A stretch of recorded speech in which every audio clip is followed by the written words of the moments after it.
স্বয়ং শ্রী রামকৃষ্ণদেব গিরিশ সম্পর্কে কি বলছেন?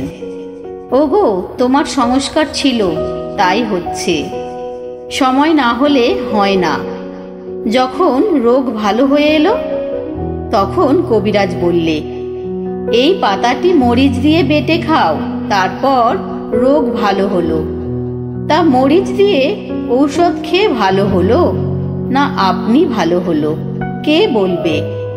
নিজের সম্পর্কে গিরিশবাবুর খুব হীন ধারণা ছিল।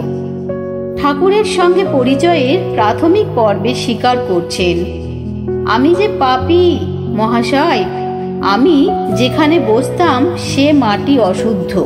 পরিচয় যখন বেশ প্রগাঢ়, তখন একদিন বলছেন, রসুনের গন্ধ কি যাবে?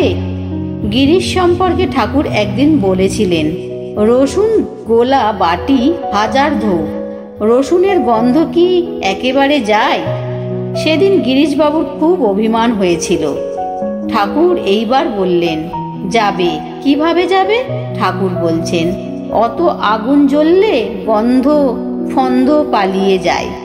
রসুনের বাটি পুড়িয়ে নিলে আর গন্ধ থাকে না, নূতন হাঁড়ি হয়ে যায়।